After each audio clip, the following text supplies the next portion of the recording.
오늘 저는 이 시간 사도행전 2장 23절부터 24절까지의 말씀을 가지고 버려진 순간은 없었다, 매여 있을 수 없다라는 주제로 같이 하나님의 말씀을 나누며 결단하는 시간을 가지려고 합니다. 오늘 말씀의 주제는 버려진 순간은 없었다, 매여 있을 수 없다라는 주제입니다. 이번 주일부터 대강절이 시작되었습니다. 이 대강절이란 절기는 성탄절 절 4주간의 기간을 의미하는데요. 기다릴 대, 강림강 해서 이 땅에 오신 예수님을 우리가 정말 온 마음 다해 기다리고 기대하며 또 우리 이 땅 가운데 오신 주님의 그 사랑과 이유와 목적을 우리가 분명히 깨달아 또 우리 안의 삶에서 실천하여 주님의 사랑을 본받아 우리가 더욱더 삶 가운데서 이 복음을 전하며 주님의 가르침과 또 주님의 삶을 닮아가는 그러한 시간들을 특별하게 가지는 그러한 의미를 담고 있는 이 절기이기도 합니다. 그래서 여러분, 우리 예수님이 2000년 전에 육신을 입고 이 땅 가운데 오신 아기 예수님의 탄생을 우리가 감사하며 이 4주간 기억하고, 또한 우리 예수님 십자가에서 높이 들림을 받으신 후 부활하시고 하늘로 승천하셨습니다. 그리고 하늘로 승천하실 때 또 다른 보혜사 성령 하나님을 우리에게 보내주셨죠. 그래서 지금도 말씀과 성령으로 우리의 마음에 찾아오시는 주님을 날마다 우리가 믿음으로 영접하는 것이에요. 특별히 이 4주간 우리가 성령 하나님의 동행하심을 더욱더 사모하시기를 부탁드립니다. 그리고 또한 뿐만 아니라 우리가 이 대강절 4주 동안 무엇을 해야 하냐면, 우리 예수님께서 아기 예수님이 이 땅 가운데 오신 것처럼 우리 예수님 성경에 약속하신 대로 심판주로 만왕의 왕으로 다시 오십니다. 그래서 우리는 이 예수님의 부활하심과 그리고 재림 그 사이의 시간을 보내고 있는 자들로서 우리는 주님의 다시 오심을 기다리는 자들이에요. 그래서 이 4주간 특별히 우리의 삶을 점검하고 날마다 주님 앞에 어여치 서는 그러한 삶의 예배가 회복되어지시기를 다시 한번 주님의 이름으로 축원드립니다. 그래서 여러분, 이 대강절 4주 동안은요, 이 각 4주 동안 이 키워드들이 정해져 있습니다. 첫째 주는 소망, 둘째 주는 평화, 셋째 주는 기쁨, 넷째 주는 사랑, 이렇게 키워드가 정해져 있습니다. 그래서 오늘 첫째 주를 맞이하여 이 소망에 맞추어 말씀을 나누려고 합니다. 오늘 우리가 이 나눌 말씀 역시 우리 가운데에 예수 그리스도가 우리와 함께 하심으로 인하여 우리 안에 소망을 불어넣어 주고 계심을 우리가 보게 되어질 것입니다. 여러분, 요즘 이 싱어게인 4가 이렇게 방영이 되고 있는데 예전만큼 시청률은 나오지 않는다고 하는데 여하튼 벌써 4번째 시즌을 맞이한 어떤 예능 프로그램입니다. 무명 가수들, 혹여 이름이 알려지지 않는 가수들이 다시 한번 그 프로그램에 나와서 심사를 받고 이름을 알리고 자신의 실력들을 이렇게 좀 드러내는 그러한 예능 프로그램인데, 참 이 우리나라 이 예능 프로그램들, 특히 가요에 관련된 것들, 음악에 관련된 것들을 보면서 참 노래 잘하는 사람들이 많다라는 것들을 깨닫게 돼요. 이 노래방 문화가 발달돼 있어서 그런지 참 우리나라의 노래 잘하는 사람들이 많다라고 여겨지는데, 저도 가끔씩 그것을 이렇게 봅니다. 그런데 이 한 심사평이 되게 와닿았어요. 이번에 출연 어떤 가수인데, 이 가수는 자신이 이 노래를 너무 좋아하는데 노래만 하면 생계를 이어갈 수가 없으니 아침에 일찍 일어나 의류 수거하는 그런 일들을 한다라고 해요. 그런데 그 가수의 이런 모든 삶의 애환들이 그 노래에서 절절하게 다 드러나는 거예요. 그 진심이. 그래서 이번에도 그 가수를 이 코드쿠스트라는 이 어떤 이 심사자가 이 심사를 하는데요, 너무 와닿는 부분이 있었습니다. 심사평을 하는데 지금 이 사람의 상황을 알고 있어요. 이 사람은 지금 하기 싫은 일이죠. 그런데 가수라는 꿈을 이루기 위해서 아침에 일찍 일어나 이 의류 수거하는 일을 합니다. 왜냐하면 이 오후와 저녁 시간에는 온전히 이 자신의 어떤 이 음악의 열정을 불태우고 실력을 키우는 일을 해야 되기 때문에 아침에 일찍 시간을 할애해서 생계를 유지하는 일들을 하는 것이죠. 사실은 하기 싫은 일이죠. 그런데 그래도 최선을 다하고 있는 것이죠. 이 모든 상황을 알고 있는 이 심사자가 이렇게 그 사람을 평가하는 것이에요. 지금 하고 있는 일을 소홀히 대하지 않는 사람이, 물론 지금 그것이 하기 싫은 일이지만, 지금 당신이 아침에 일을 하는 것이 하기 싫은 일이지만 이 지금 하고 있는 일을 소홀히 대하지 않는 사람이 음악 안에서 그때를 감정으로 표현해낼 수 있다. 그리고 그 표현해내는 것이 오늘 드러났다라면서 되게 좋은 칭찬을 해주는 것을 보게 되었습니다. 하기 싫은 일이지만 지금 하고 있지 않는 일을 하기 싫은 일일지라도 소홀히 대하지 않는 사람은 반드시 어느 때에 있어서 그것이 다 반드시 드러날 것이라는 것이에요. 이 비슷한 결이죠. 우리가 하고 싶지 않은 일들이 있습니다. 그리고 하고 싶지 않은 일들을 해야 될 때도 있고 또한 이 버텨 나갈 때도 있습니다. 믿음에 있어서도 마찬가지인 것 같아요. 여러분 믿음에 있어서도 우리가 순종하고 싶지 않을 때가 있어요. 주님 왜 나만 순종해야 합니까? 주님 왜 나만 이해해야 합니까? 주님 왜 나만 양보해야 합니까? 주님 왜 나만 희생해야 합니까? 주님 세상 사람들이 다 저렇게 편하게 살고 다 즐기는데 왜 나는 이 십자가 고난의 길을 가야 합니까? 나도 좀 편하게 살면 안 되겠습니까? 근데 우리 이렇게 하기 싫어요.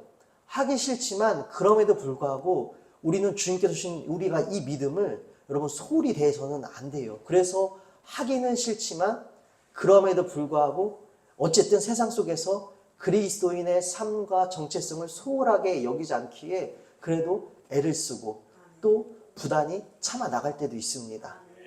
여러분 하기 싫을지라도 주님께서 주신 믿음은 내가 만들 수 있는 것이 아니에요. 주님께서 주신 선물입니다. 그래서 주님께서 주신 이 믿음을 여러분 우리가 소홀히 대하지 않을 때에 반드시 어느 지점에서 삶의 어느 순간 어느 지점에서 우리의 이 믿음을 소홀히 대하지 않음이 반드시 영광으로 드러나는 순간을 그 가치와 우리의 그러한 희생과 섬김이 반드시 빛으로 드러나는 어느 지점을 주님께서 우리에게 주실 것입니다. 뿐만 아니라 여러분 싫어도 버티고 훈련을 해야 될 때가 있습니다. 실력이 늘질 않아요. 애를 쓰고 버티는데도 뭔가 실력이 성큼성큼 눈에 보이진 않아요. 자라나는 것이. 늘 제자리인 것 같고 제자리는커녕 오히려 퇴보한 것 같아요. 그러면 우리는 어떻게 합니까? 지칩니다. 그래서 포기하고 싶죠. 그러나 여러분 포기하지 마십시오. 포기하지 마십시오. 지치더라도 힘들더라도 포기하지 마십시오. 우리가 부단히 힘들고 어렵지만 실력이 느는 것이 아니라 오히려 뒤로 퇴보하는 것 같을지라도 버티는 그 순간은요. 앞서 말씀드린 것과 비슷한 결이죠. 반드시 어느 순간 드러나는 지점이 있습니다. 역시 이것도 믿음에 적용될 수가 있습니다. 제가 여러분 건강의 회복을 위해서 러닝을 이제 시작한다라고 말씀을 드렸던 게 작년이었던 것 같아요. 그래서 작년 11월 달부터 열심히 달리기 시작했습니다. 벌써 이제 1년이 넘었는데, 이 작년 겨울에도 추운데 매일 코감기약을 먹어가면서 매일 뛰었어요. 그리고 이 여름이 이제 올해 여름이었죠. 여름에 되었는데 여름에 뛰는 것이 너무 힘듭니다. 너무 힘든데 오히려 이 너무 뜨거우니까 밤에 뛰는데도 오히려 예전보다 뛰는 거리도 줄어들고 뛰는 이 달리기의 속도도 느려지더라고요. 그래서 자라나는 것이 아니라 실력이 느는 것이 아니라 오래 뛰었는데 내가 이제 뛴 지 한 6개월, 7개월 됐는데 왜 더 거리는 줄어들고 기록은 떨어지지? 막 이런 생각이 드는 거예요.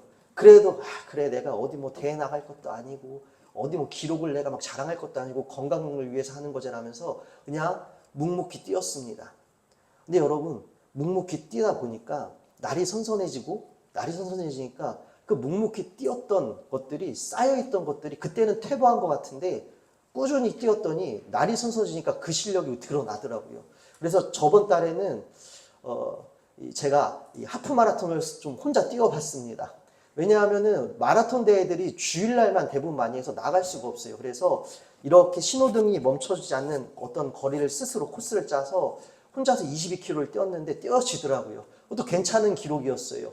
뭐 준상위권 기록이라고 해요. 그래서 1시간 50분 정도로 이 하프를 혼자 뛰어봤습니다. 그런데 그러다가도 궁금해서 러닝에 관한 이런 것들을 찾아보니까 이 여름 겨울 러닝이 우리가 선선해진 어떤 이 시기를 위한 보약과도 같은 이 축적시키는 시기라고 하더라고요. 원래 여름이랑 겨울은 실력이 떨어질 수밖에 없대요. 몰랐어요. 저는 이제 뭐 그런 걸 알아보고 뛰는 것이 아니니까. 그런데 힘들어도 퇴보되는 것 같아도 뛰었더니 그것이 쌓여져 있었다라는 것입니다. 우리 청소년들 마찬가지예요. 성적이 당장 오르지 않을 수도 있어요. 내가 열심히 공부하는데 왜 이번 시험에서 성적이 안 오르는가? 그래도 여러분, 여러분의 지금의 그 엉덩이 싸움을 포기하지 마십시오. 그 엉덩이 싸움은요, 언젠가 반드시 빛이 날 것입니다. 그 성실함은 반드시 입증될 것이고 증명될 것이에요. 그러게 당장 실력이 안 오른다라고 해서 여러분 엉덩이 싸움을 포기하지 마십시오. 마치 러닝을 뛰는 사람들이 여름, 겨울이 마치 그 다음 시즌을 준비하기 위한 보약 같은 시기인 것처럼 여러분에게도 이 엉덩이 싸움이 바로 그 시기일 것이에요. 여러분 믿음도 여실히 마찬가지입니다. 내가 열심히 주님을 믿었건만, 내가 열심히 주님을 섬겼건만, 내가 다른 때보다 더 말씀도 많이 읽고 기도도 했는데 왜 내 삶은 왜 퇴보하는 것 같지? 오히려 내 삶이 막 승리를 외치는 것이 아니라 왜 내 삶 가운데 안 좋은 일이 엎친 데 덮친 격으로 계속되어지지? 여러분 그 순간에도 여러분 믿음을 소홀히 여기지 마시고 믿음의 행진을, 믿음의 훈련을, 믿음의 싸움을 계속해서 이어나가십시오. 그 시간들 가운데 언젠가 반드시 그 시간들이 빛으로 증명되어지는, 승리로 증명되어지는 순간들은 반드시 옵니다. 우리가 오늘 이 나눌 말씀들을 통해서도 그 소망의 지점들을 발견하고 붙잡을 것입니다. 자, 우리가 22절 오늘 한번 볼까요? 이 22절부터 시작되어지는 말씀, 우리 앞에 세 번역 준비되어져 있는데요. 바로 베드로의 오순절 설교입니다. 베드로가 오순절 절기에 이 설교를 한 내용이 성경에 지금 기록되어져 있는데 우리 22절부터 세 번역으로 함께 읽도록 하겠습니다. 이스라엘 동포 여러분, 이 말을 들으십시오. 여러분이 아시는 바와 같이 나사렛 예수는 하나님께서 기적과 놀라운 일과 표징으로 여러분에게 증명해 보이신 분입니다. 하나님께서는 그를 통하여 여러분 가운데에서 이 모든 일을 행하셨습니다. 이 예수께서 버림을 받으신 것은 하나님이 정하신 계획을 따라 미리 알고 계신 대로 된 일이지만 여러분은 그를 무법자들의 손을 빌어서 십자가에 못 박아 죽였습니다. 잠시만요. 이 예수께서 버림을 받으신 것은 하나님이 정하신 계획을 따라 미리 알고 계신 대로 된 일이지만 여러분은 그를 무법자들의 손을 빌어서 십자가에 못 박아 죽였습니다. 여러분 예수님께서 십자가에 달려 이 높이 들림을 받으신 일이 예수님께는 여러분 고통이고 죽음입니다. 근데 여러분 이 일들이 하나님에 의해 계획된 일이었다는 것이에요. 예수님께서 버림을 받으신 것이 하나님이 정하신 계획을 따른 일이었다는 것입니다. 고통이죠. 아픔이죠. 근데 여러분 우리 하나님은요 고통과 아픔으로 끝내시는 분이 아니십니다. 우리 이어지는 말씀을 볼까요? 24절이요. 그러나 하나님께서는 그를 죽음의 고통에서 풀어 살리셨습니다. 그가 죽음의 세력에 사로잡혀 있는 것은 있을 수 없는 일이기 때문입니다. 아멘. 우리 다시 한번 24절 읽어볼까요? 그러나 하나님께서는 그를 죽음의 고통에서 풀어 살리셨습니다. 그가 죽음의 세력에 사로잡혀 있는 것은 있을 수 없는 일이기 때문입니다. 아멘. 여러분 우리 예수님께서 죽음의 세력에 사로잡혀 있는 것은, 매여 있는 것은 있을 수 없는 일이기 때문에 우리 하나님께서 죽으신 예수 그리스도를 다시 부활시켜 주셨다라는 것입니다. 곧 죽음의 고통에서 풀어 살려 주셨다라는 것이에요. 그럼 여러분 여기서 보십시다. 예수님께서 십자가 죽음에서 부활로 나아가시는 그 여정, 죽음의 고통에서 풀어나 다시 살아가신 이 사건은 그 속에서 누가 개입하시고 누가 일하여 주신 것입니까? 하나님이 개입하여 주시고 하나님이 일하여 주셨다라는 것입니다. 고통이었고 죽음이었지만 그 고통과 죽음의 순간에서도 누가 그 속에 함께 계시고 일하여 주셨습니까? 우리 하나님이 일하여 주셨습니다. 여러분 바로 이것이 우리가 오늘 붙잡아야 할 소망이라는 것입니다. 여러분 예수님께서 버림을 당하신 것이 하나님의 계획이셨대요. 물론 때로는 우리가 하나님의 그 완전하신 계획을 다 이해할 수도 없어요. 그래서 우리 삶 가운데 닥쳐오는 고난과 시련, 고통의 문제를 우리가 어찌다 해석할 수 있으며 어찌다 소화할 수 있으며 어찌다 이해할 수 있겠습니까? 하나님께 납득을 요구할 때도 있지만 여러분 우리는 하나님의 원대하신 계획 가운데에 고통의 문제, 상처의 무게, 아픔들, 쓰림들 이걸 다 이해하고 다 소화하고 해석할 수도 없습니다. 그러나 그 가운데서 우리가 이것을 소화하고 해석하고 이해하고 납득시켜달라는 여기에 에너지를 쏟는 것이 아니라 이제는 이 가운데서도 우리가 붙잡아야 할 것이 무엇입니까? 이 속에서도 주님이 함께하고 계신다는 것입니다. 이 속에서도 하나님께서 우리의 삶 가운데 친히 개입하여 주셔서 일하고 계시다라는 것을 우리가 믿고 붙잡아야 할 줄로 믿습니다. 이것이 여러분 믿음의 싸움인 것이에요. 때론 여러분 우리가 후퇴할 때도 있어요. 아플 때도 있어요. 고난이 닥쳐올 때도 있습니다. 그러나 그 속에서도 우리 하나님께서는 믿는 자들의 부활을 위하여서, 우리의 승리를 위하여서, 또한 주님을 믿는 자들이 창피당하지 않도록, 부끄러움을 당하지 않도록 우리 주님께서 친히 일하고 계시다는 것을 우리가 붙잡아야 할 줄로 믿습니다. 오늘도 하나님께서는 우리의 죽음과 어둠, 고통의 시간 속에서 믿는 우리들을 위하여, 주님을 믿는 우리들을 위하여 친히 일하고 계십니다. 그래서 우리는 여러분 죽음에 매여 있을 수 없습니다. 버려진 순간은 없었다. 매여 있을 수 없다. 여러분 우리는 버려진 순간이 한순간도 없습니다. 때로는 버려진 것처럼 여겨질지라도 그 버려진 것처럼 여겨지는 내가 그렇게 생각한 그 속에도 우리 하나님은 함께하고 계시고 우리의 구원과 우리의 부활을 위하여 친히 일하여 주고 계십니다. 그러하게 사랑하는 여러분 우리는 매여 있을 수 없는 것이에요. 여러분 우리는 하나님의 시계 안에서 그 사랑 안에서 버려진 순간은 한순간도 없습니다. 그러하게 상처에 매여 계시지 마시고 실패와 절망감에 매여 계시지 마시고 예수 그리스도를 찾으십시오. 부르짖으십시오. 그 소망을 포기하지 마시고 우리 주님께서 우리에게 주신 믿음을 부여잡고 믿음의 싸움을 계속 이어나가십시오. 여러분 우리 주님께서 우리와 함께 하십니다. 우리를 위하여 친히 일하여 주십니다. 그래서 여러분 25절부터 우리 세 번역 이어볼까요? 다윗이 그를 가리켜 말하기를 나는 늘 내 앞에 계신 주님을 보았다. 나를 흔들리지 않게 하시려고 주님께서 내 오른쪽에 계시기 때문이다. 잠시만요. 여러분 다윗이 이런 고백을 했다라고 해요. 나는 늘 내 앞에 계신 주님을 보았다. 여러분 주님이 우리 눈에 실제적으로 보이십니까? 실제적으로는 보이지 않아요. 그러나 믿음의 눈으로는 우리가 볼 수 있습니다.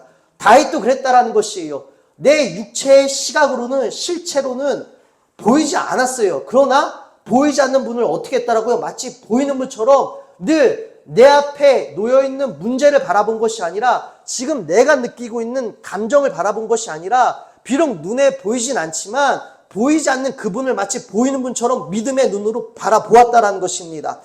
나는 늘 내 앞에 계신 주님을 보았다. 나를 흔들리지 않게 하시려고 주님께서 내 오른쪽에 계시기 때문이다. 오른쪽은 여러분 성경에서 능력과 권세를 상징합니다. 여러분 그래서 우리가 늘 지켜봐야 우리가 믿음의 눈으로 바라보고 상상해야 될 것이 바로 이런 것들입니다. 아플 때가 있고 어둠이고 절망일 때가 있습니다. 죽음일 때가 있습니다. 그때마다 내 오른쪽을 바라보는 것이에요. 성경에 기록된 대로요. 다윗처럼요. 내 오른쪽에 보면 아무것도 없죠. 그러나 내 오른편에 지금 주님이 함께 하신다. 여러분 우리가 이것을 믿어야 합니다. 내 오른편에 계셔서 내가 흔들리지 않도록 주님께서 지금도 나를 붙들어주고 계신다. 여러분 우리가 이 믿음의 시선을 회복해야 합니다. 이 믿음의 시선으로 주님을 바라보십시다. 나를 위하여 지금도 친히 버려두지 아니하시고 일하고 계시는 그 주님을 바라볼 때에 우리가 다시 소망을 얻고 그 믿음 가운데에 주신 소망 가운데에 우리는 내가 알 수 없는 능력들로 다시 삶을 헤쳐나가게 될 것입니다. 26절이요. 그러므로 내 마음은 기쁘고 내 혀는 즐거워하였다. 내 육체도 소망 속에 살 것이다. 아멘. 여러분 바로 이것 아니겠습니까? 되는 것 하나 없고 손에 잡힌 것 하나 없어도 우리가 정말 진심으로 주님을 찾고 뜨겁게 예배 드리고 나면 여러분 우리 마음속에 절망이 남아있습니까? 남아있지 않아요. 물론 다시 삶 가운데 들어가면 또 현실 가운데서 복닥복닥 거리면 다시 절망도 찾아오고 또 이 실패도 찾아와요. 그러나 그 가운데서 우리가 다윗처럼 늘 내 오른쪽에 계신 주님을 바라보면 어느새 찾아왔던 어둠의 그림자들은 물러나갈 것이고 살아계신 주님으로 인하여 우리는 소망을 얻게 될 것이고 기쁨이 회복될 것이고 또 감사가 회복될 것이고 그래서 우리는 그 소망 속에 살게 될 줄로 믿습니다. 27절이요. 주님께서 내 영혼을 지옥에 버리지 않으시며 주님의 거룩한 분을 썩지 않게 하실 것이다. 아멘. 여러분 주님께서 내 영혼을 지옥에 버리지 아니하시며 주님께서 지옥에 나를 버리지 아니하실 것이고 주님의 거룩한 본 예수님을 예표하는 것입니다. 예수님을 썩지 않게 하실 것이다. 여러분 지금 성경에서 우리가 오늘 읽은 이 짧은 본문에서도 버리지 않으셨다. 버려두지 않으실 것이다. 버리지 않으셨다는 것이 2번 드러나고 있습니다. 성경에서 2번 드러난다는 것은 주제를 강조할 때 이 2번 반복되어지는 반복 기법을 사용합니다. 다시 말씀드려서 주님은 한순간도 우리를 버리지 아니하신다라는 것입니다. 우리는 여러분 죽지 않습니다. 주님은 우리를 버리신 적이 한 번도 없습니다. 우리가 그렇게 느꼈을 뿐이에요. 그때 믿음의 눈으로 나와 함께 계시는 주님을 바라보시고 지금은 나를 위해 일하고 계시는 그 주님을 믿음으로 소망하십시오. 그 소망 가운데 기쁨과 감사가 회복되어지고 삶을 헤쳐나갈 능력도 우리가 얻게 될 것입니다. 더 나아가 28절이요. 주님께서 나에게 생명의 길을 알려주셨으니 주님 앞에서 나에게 기쁨을 가득 채워주실 것이다 하였습니다. 아멘. 여러분 이렇게 생명의 길을 우리에게 열어주십니다. 우리의 삶을 헤치고 나갈 생명의 길이 오늘도 우리 주님께서 우리를 위해 친히 일하여 주심으로 열력이 있음을 믿음으로 선포하시기를, 믿음으로 기대하시기를, 믿음으로 소망하시기를 주님의 이름으로 축원합니다. 여러분 또한 신기하게도 오늘 이 말씀과 비슷한 사건이 사도행전에 드러납니다. 그것은 바로 이 사도 바울에 관련된 사건입니다. 사도행전 말미에 보면요, 사도 바울이 로마로 압송되어지는 사건이 기록되어져 있습니다. 근데 여러분 예수님께서 하나님의 뜻에 따라 버림을 받으신 것처럼 사도 바울도 동일한 일을 겪습니다. 사도 바울이 로마로 가서 복음을 전하려고 했던 것은 그의 욕심과 단순히 하나님과 상관없는 그의 어떤 야망이 아니었습니다. 사도 바울이 로마에 가 순교하기까지 복음을 전하기로 그가 그 마음가운데 불일 듯 일어난 이 열망과 갈망은요, 자신의 욕망이나 자신의 이 덧없는 열정이 아니라 우리 하나님의 뜻 가운데 계획된 일이었습니다. 그래서 사도 바울은 로마로 가기로 그렇게 원했던 것이에요. 그런데 로마로 가는 길이 우리가 사도행전을 읽다 보면은 참 순탄치 않음을 발견하게 됩니다. 로마로 가는 여정이 순탄치 않아요. 그러나 이 순탄치 않은 여정 가운데 마침내 비로소 사도 바울이 로마로 압송되어집니다. 근데 여러분 여기서 중요한 것이 있어요. 사도 바울이 하나님의 뜻이잖아요. 로마로 가는 것은 하나님의 뜻이잖아요. 근데 하나님의 뜻이라면 뭔가 우리가 위풍당당하게 사도 바울이 막 개선장군처럼 로마로 우리가 진군하는 것을 상상해 볼 수가 있는데 그렇지 않습니다. 죄수의 신분으로, 죄 없는 자가 죄인의 신분으로 로마로 압송되어집니다. 하나님의 뜻에 따라 로마로 가는 그의 행진의 모습이 개선장군이 아니라 오히려 억울한 죄도 없는 자가 죄수의 신분으로 압송되어 로마로 간다는 것이에요. 하나님의 뜻이 이루어지는데 우리가 원했던 상상했던 그림과는 다르죠. 우리의 삶도 그럴 때가 있지 않습니까? 나는 뭔가 승승장구하길 원해요. 뭔가 돈도 많이 벌고 높은 자리에 올라가서 시원시원하게 막 돈 쓰면서 주님께 영광입니다. 막 그렇게 하고 싶어요. 막 잘 돼서 막 예수님 안 믿는 사람들한테 큰 소리도 치고 싶어요. 야 봐라, 예수님 잘 믿었더니 나 이렇게 잘 됐다. 우리 생각이죠. 그런데 우리의 모습이 마치 사도 바울처럼 막 별 볼 일 없고 오히려 하찮게 보일 때도 있어요. 그러나 여러분 복음의 능력은 어떤 이 세상의 세속적 가치 기준으로 드러나는 것이 아닙니다. 믿음의 능력은 세속적 가치 기준을 능가하고도 남습니다. 그런 것들을 여러분 위축되지 마십시오. 복음의 능력은 우리가 감히 상상할 수 없는 엄청난 파워와 능력을 갖고 있습니다. 엄청난 파괴력을 갖고 있습니다. 세속적 모든 가치 기준을 때려부시고 이 세속적 가치 기준과 상관없이 이 복음의 살아계신 능력은 반드시 전달됩니다. 그래서 우리가 보여지는 모습으로 위축될 필요가 없어요, 여러분. 왜요? 사도 바울도 지금 하나님의 뜻이지만 죄수의 신분으로 압송되고 있잖아요. 자, 사도행전 27장부터 이 장면이 시작되는데요. 이 로마 황제 부대 백부장 율리오가 이 사도 바울을 이탈리아로 호송하는 책임을 맡게 되어집니다. 그래서 이들이요, 배를 타고 이동하는데요. 아드람무테노라는 이 배를 타고 이동을 합니다. 그런데 거기서 이 연안선을 따라 이동하다가 역풍을 만나게 됩니다. 그래서 키프로스 섬을 등지고 간신히 무라라는 지역에 도착을 합니다. 쉽지 않은 여정이에요. 근데 여러분, 이 무라에서 알렉산드리아라는 배를 갈아탑니다. 그리고 이 알렉산드리아라는 배로 갈아타고 나섰지만 다시 기상악화로 이 크레타 섬을 바람막이로 삼아 남쪽 해안을 따라 천천히 항해하여 이 아름다운 항구라라는, 이름이 아름다운 항구예요. 이 아름다운 항구라는 이름을 가진 이 항구에 간신히 도착하게 됩니다. 근데 여러분, 이미 이 아드라무테노호를 타고 이동하는 첫 출발부터 알렉산드리아로 갈아타고 이어지는 이 아름다운 항구라는 이름을 가진 항구에 도착하기까지 그들은 계속해서 역풍을 만나 예정했던 것보다 시간이 많이 지체가 되었습니다. 그래서 여러분, 금식하는 절기 10월이 지나게 되어집니다. 여러분, 10월이 지나면 당시에 그쪽 바다들은요, 이 풍랑이 거세게 일었다라고 합니다. 그래서 대부분 10월이 지나면 이런 항해를 금지하는 시기였다라고 해요. 그리고 사도 바울은요, 누구보다 1차, 2차, 3차 전도여행을 통해서 항해 경험이 풍부했던 사람이기 때문에 사도 바울이 말립니다. 야, 우리가 시간이 많이 지체됐어. 이제 이 10월부터는 이제는 바다가 많이 사나워. 좀 잠잠해질 때까지 여기서 머물렀다가 우리가 로마로 가자라고 사도 바울이 제안을 해요. 그런데 여러분, 이들이 이 사도 바울의 제안을 무시합니다. 사도 바울은 그렇게 항해하지 말라고 충고했지만 백부장은요, 선장과 선주의 말을 듣고 겨울을 나기 편한 베닉스로 이 항해를 이어나가려고 합니다. 당시에 여러분, 이 선주들이요, 오늘날과는 다르게 배에 함께 동승을 했습니다. 왜냐하면 오늘날처럼 추적장치가 없잖아요. 그래서 이 배를 선장에게 맡겨서 선장이 가지고 도망치면 잡을 길이 없는 거예요. 그래서 선주들은 늘 선장과 함께 상해를 했는데, 사도 바울이 그렇게 충고했지만 여러분, 선장과 선주가 동의하면 사도 바울이 무슨 힘이 있겠습니까? 그래서 그들이 동의하에 좀 더 겨울을 나기 쉬운 베닉스라는 곳으로 항해를 이어나갑니다. 근데 여러분, 이 순조롭게 항해가 진행되는 와중에 우리가 너무나 잘 알고 있는, 어릴 때부터 교회를 다니는 친구들이라면 또 성도님들이라면 들어왔던 유라굴로라는 광풍을 만나게 돼서 배가 파선을 당하게 됩니다. 배가 파선을 당할 지경에 이르렀는데, 그때 여러분, 제가 이 부분은 제가 여러분에게 세 번역으로 읽어드리겠습니다. 27장 19절부터 20절까지예요. 사흘째 날에는 자기네들 손으로 배의 장비마저 내버렸다. 여러 날 동안 해도 별도 보이지 않고 거센 바람만이 심하게 불었으므로 우리는 살아남으리라는 희망을 점점 잃었다. 여러분, 점점 모든 희망이 사라져 가고 있는 중이에요. 얼마큼 여러분 이것이 큰 위급한 일입니까?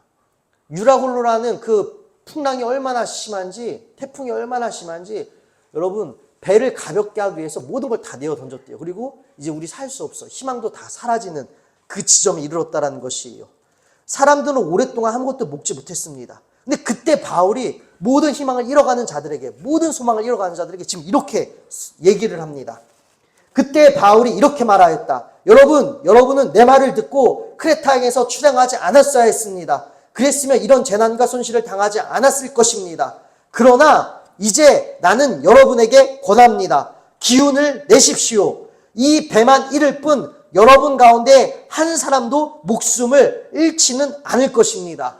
여러분, 사도 바울이 지금 뭐 본 것이 있습니까? 같이 이 풍랑 속에 있잖아요. 근데 이 풍랑 속에 있는 사도 바울이 사람들에게 너무나 강하게 소망을 잃어가고 있는 자들에게 권면하고 있는 것이에요. 걱정하지 말래요.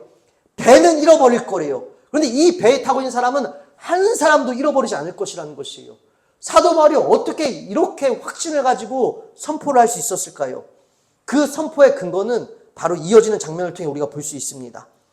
바로 지난밤에 나의 주님이시요 내가 섬기시는 분이신 하나님의 천사가 내 곁에 서서 바울아 두려워하지 말아라. 너는 반드시 황제 앞에 서야 한다. 보아라, 하나님께서는 너와 함께 타고 가는 모든 사람의 안전을 너에게 맡겨주셨다 하고 말씀하셨습니다. 아멘. 너는 반드시 황제 앞에 서야 된다. 그날 간밤에 주님께서 천사를 보내셔서 말씀해 주셨다라는 것이에요. 환상 가운데 이 주님의 천사의 음성을 들었다라는 것입니다.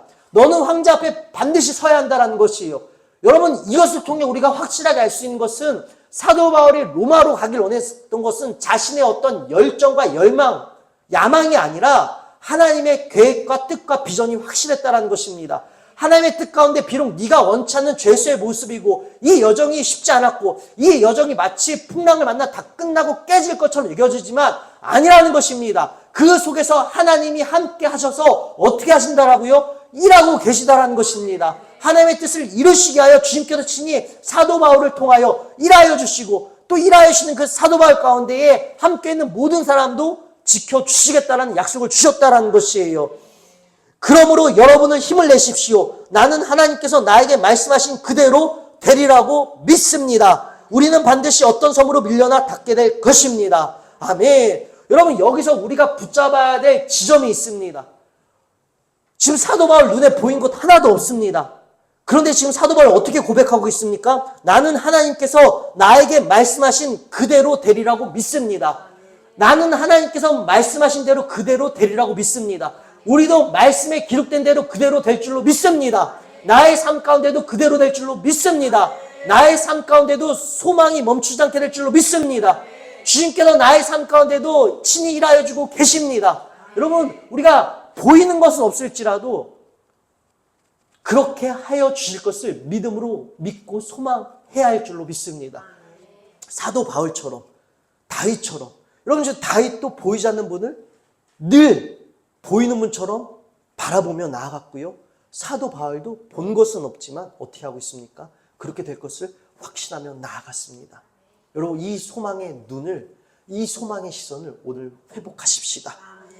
여러분, 그리고 정말 어떤 일이 벌어졌을까요? 그리고 여러분, 이들이 표류를 계속합니다. 14일을 표류합니다. 근데 14일 표류 가운데 점점 육지가 가까워져요. 물 깊이도 얕아집니다.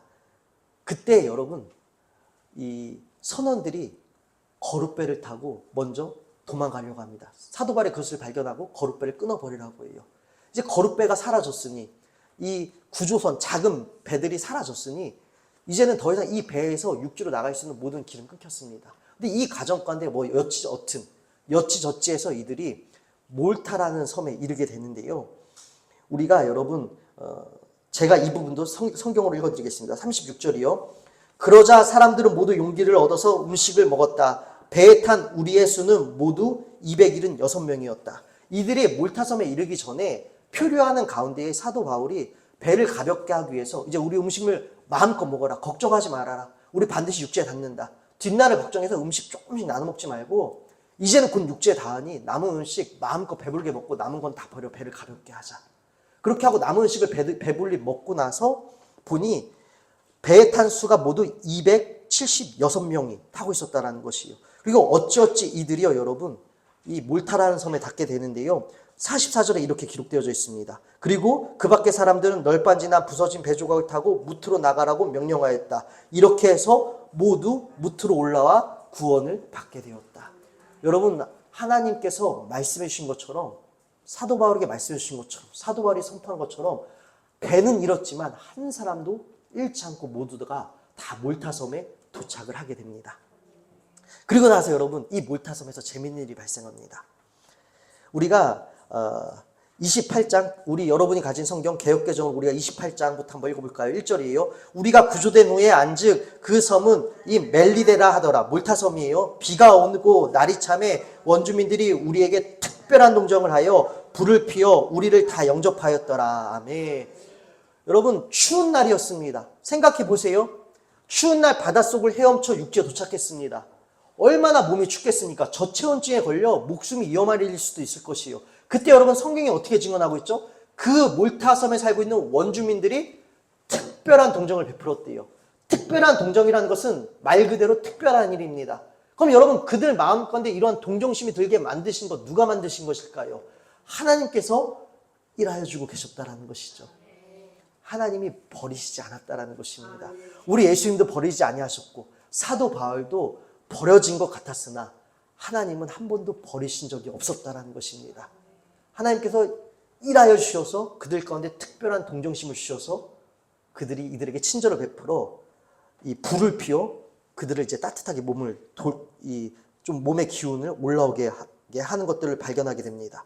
그때 여러분 3절이요. 바울이 나무 한 묶음을 걷어 불에 넣으니 뜨거움으로 말미암아 독사가 나와 그 손을 물고 있는지라. 자, 여러분, 사도 바울이 그래서 장작불에 불을 더 활활 붙이기 위하여 나무들을 넣었는데 이 나무들 속에 숨어있던 뱀이요, 불 속에 들어가 뜨거우니까 튀어나왔는데 이 독사가요, 그냥 뱀도 아니고 독사였대요.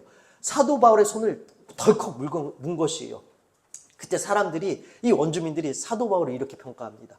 야, 저 사람은 분명히 살인죄나 큰 죄를 지은 사람이 틀림없다. 왜냐하면 이 풍랑 가운데에 이 무추로 나온 것조차 기적인데, 기적적으로 살았는데 결국은 이 독사에게 물려 죽게 된 것을 보니, 어쨌든 한 번 위기는 같이 넘겼지만 마침내 이 사람이 결국이 이 독사에게 물려 죽는 죽음인 걸 보니 이 사람은 반드시 죽을 사람이었구나, 심판받을 사람이었구나, 이 사람은 큰 죄임에 틀림없다. 그들이 그렇게 이렇게 사도 바울을 평가합니다. 그런데 여러분 5절 한번 볼까요? 바울이 그 짐승의 불에 떨어버림에 조금도 상함이 없더라. 사도 바울이 아무렇지도 않게 그냥 독사를 떨어버린 거예요, 불 속으로. 근데 아무런 상함이 없었대요. 그들이 그가 붙든지 혹은 갑자기 쓰러져 죽을 줄로 기다렸다가 오래 기다려도 그에게 아무 이상이 없음을 보고 돌이켜 생각하여 말하되 그를 신이라 하더라. 근데 웬걸요? 사도 바울이 죽지 않는 것이에요. 붙지도 않는 것이에요. 그래서 사람들이 어떻게 했더라고요? 이 사람이 신인가? 신이 아니면 이 독사에 물려 여태까지 살아난 사람이 없었는데, 그렇게 오히려 사도 바울을 높게 여기는 일이 일어났다는 것이에요. 전하 위복의 일이. 사도 바울이 이 큰 대역 죄인에서 신처럼 이 전세가 역전되는 일이 벌어집니다. 하나님이 사도 바울을 버리지 아니하시는 것이죠. 오히려 이 순간 버려진 것 같고 순간 큰 죄인으로 사도 바울의 명예가 떨어진 것 같지만, 오히려 이 일을 통해 하나님께서는 하나님의 극적인 이 놀라운 이 역사들을 나타내시기 위한 장치로 사용해 주신 것들이 이어지는 장면을 통해 등장합니다. 그리고 나서 사람들이 사도 바울에게 몰려옵니다. 7절, 이 섬에서 가장 높은 사람 보블리오라는 이가 그 근처에 토지가 있는지라 그가 우리를 영접하여 사흘이나 친절히 머물게 하더니, 이 일을 보고 그 당시에 그 동네에 유지였던 사람이 사도 바울을 초청해요. 특별하게 여겨진 것이죠. 사흘 동안 극진하게 대접을 합니다. 그때 보블리오의 부친이 열병과 이질에 걸려 누워 있었대요. 이 지역 유지의 아버지가 열병과 이질에 걸려 누워 있었는데 사도 바울이 어떻게 합니까? 손을 얹고 기도했더니 이 아버지가 치유가 되었다라는 것입니다. 그래서 9절, 이러므로 섬 가운데 다른 병든 사람들이 와서 고침을 받고 후한 예로 우리를 대접하고 떠날 때에 우리 쓸 것을 배에 실었더라. 아멘. 여러분 보십시다. 사도 바울이 버려진 것 같았지만 하나님께서는 버리지 아니하셨고 그 속에서 일하여 주고 계셨고, 사도 바울의 명예가 실추된 것 같았지만 오히려 그 일을 통하여 선대받는 더 지극한 선대하심과 하나님의 살아계심을 보여주시는 그 장치로 사용해 주셨습니다. 이 일로 인하여서 이 섬 사람들이 사도 바울을 따르게 되었고, 이 일들을 통하여 마침내 그들이 어떻게 합니까? 출항할 때에 배도 갖추게 되었고 우리가 쓸 것을 배에 실었더라. 극진한 예로 대접하여 주고 필요한 물건들을 배에 다 실어주었다는 것입니다. 근데 여러분 여기서 우리가 주목할 부분이 있어요. 두 장면입니다. 첫 번째, 사도 바울이 여러분 뱀에 물렸을 때 그가 어떻게 했습니까? 나뭇가지를 장작불을 더 활활 태우게 해서 넣을 때에 그때 뱀에게 손을 물렸죠. 생각해 보십시다. 사도 바울도 여러분, 사도 바울은 혼자 배를 타고 육지에 도착했습니까? 아니요. 같이 바닷물을, 겨울바다를 헤엄쳐 육지에 도착했습니다. 모두 다 몸을 덜덜 떨고 있어요. 사도 바울도 사람이에요. 같이 저체온증에 시달렸을 것입니다.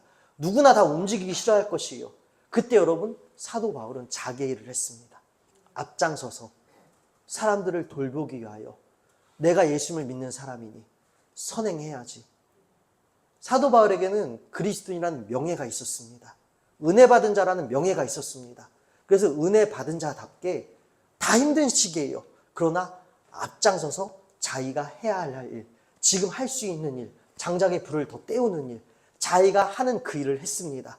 뿐만 아니라 여러분, 이 보블리오의 아버지가 열병과 이질에 걸렸을 때 사도 바울은 자기가 해야 할 일이 복음을 증거하고 치유하는 일이었어요. 주님께서 내게 주신 은혜를 흘려보내는 일이었습니다. 그래서 시기와 때를 가리지 않고 자연스럽게 여태까지 자기가 해왔던 그 일을 어떻게 합니까? 낯선 장소이지만 거기서도 예수님을 믿지 않는 자들이지만 어떻게 합니까? 해왔던 것처럼 자기의 믿음의 일을 행하고 있습니다. 여러분 이 부분이 중요한 것이에요. 사도 바울이 어떻게 했더라고요? 버림받은 것 같아요. 명예가 실추된 것 같아요. 그러나 그 모든 순간에도 사도 바울은 무엇을 했습니까? 자기의 일을 했어요. 믿음의 일을 했습니다. 여러분 그 믿음의 일이 힘들고 어려워요. 그러나 그 순간 그 일을 소홀히 여기지 않을 때에 마침내 우리의 그 아프고 힘들었던 시간들, 소홀히 믿음의 분투를 소홀히 여기지 아니하며 믿음의 싸움을 포기하지 아니하며 인내해 나갔던 그 순간들은 여러분 반드시 드러납니다. 우리 주님께서 드러내어 주십니다. 사랑하는 여러분, 하나님이 일하십니다. 그리고 우리 예수님도 일하여 주십니다. 우리 예수님은 우리를 위하여 십자가에서 달리시고 부활하시기까지 쉬지 않고 일하여 주시고 지금도 쉬지 않고 말씀을 이뤄나가고 계시며 마침내 다시 이 땅 가운데에 심판주로 오십니다. 그리고 그 가운데에서 성령 하나님도 우리와 함께 계셔서 당신의 일을 멈추지 않고 계십니다. 그러하게 사랑하는 여러분, 우리가 버림받은 순간처럼 여겨질 때도 있을 것이에요. 그리고 하고 싶지 않은 일들을 해야 되는 순간도 있을 것입니다.